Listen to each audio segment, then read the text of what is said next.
Tu sais, dans le monde animal, on a vraiment de tout. Tout ce que tu peux imaginer, voire même plus. Des poissons qui ont des ampoules sur leur tête, aux poissons qui ressemblent à ça, et on a même des oiseaux qui se chient dessus pour se refroidir de la chaleur africaine.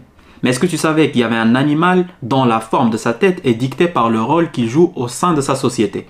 Imagine, tu sors demain et tu trouves des gens avec plein de têtes bizarres. Des têtes rondes, des têtes en cube, des têtes plates, des têtes triangulaires, et j'en passe. Et toi, tu sais que le monsieur avec la tête triangulaire, c'est un menuisier, celui avec la tête plate, c'est un médecin, celui avec la tête triangulaire, je dis n'importe quoi, c'est un dentiste. Bref, juste en fonction de la forme de leur tête, tu sais c'est quoi leur rôle dans la société. Ça serait un peu bizarre, non?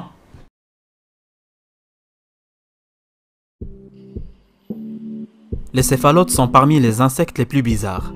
C'est un genre de fourmis qui est remarquable en raison de leur tête en forme de plat qui agissent comme des portes vivantes.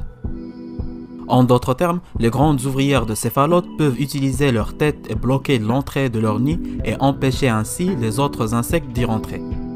Il y a plus de 100 espèces de ce genre de fourmis, mais l'espèce dont on parle est entièrement herbivore. Et pour compléter leur régime alimentaire, elles utilisent les bactéries dans leur estomac. Toutes les têtes n'ont pas la même forme. Certains soldats ont des têtes qui ressemblent à des plaques d'égout et qui scellent parfaitement les entrées des tunnels. D'autres ont des têtes carrées qu'ils assemblent en blocus avec plusieurs membres de la colonie pour former des boucliers superposés.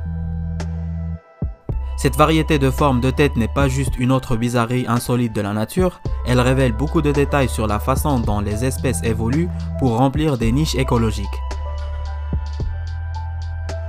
Comme beaucoup d'autres insectes sociaux qui vivent en colonie, les fourmis céphalotes se spécialisent dans différentes fonctions, et chacune a évolué avec des caractéristiques exagérées adaptées à son propre rôle.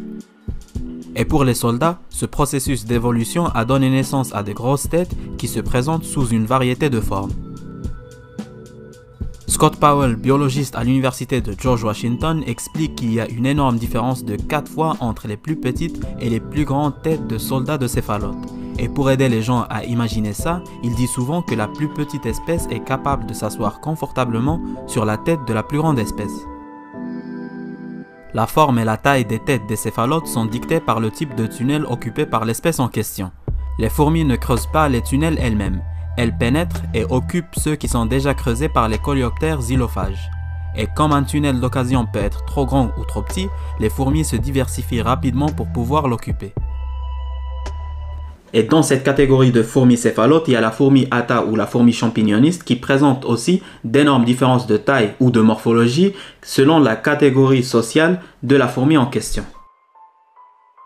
On l'appelle la fourmi champignoniste parce qu'elle a une relation avec un champignon qui ne vit et qui ne se développe que dans sa colonie et qu'on retrouve nulle part dans la nature. Sans elle, le champignon ne peut pas survivre et sans lui, les fourmis ne peuvent pas survivre non plus. Les fourmis atta découpent les feuilles des arbres et les déplacent pour les mettre dans la colonie autour du champignon pour qu'il se développe à l'abri de la lumière. Et après, elles mettent leurs œufs et leurs larves dans ce fameux champignon pour que les petits se nourrissent du champignon qui les entoure.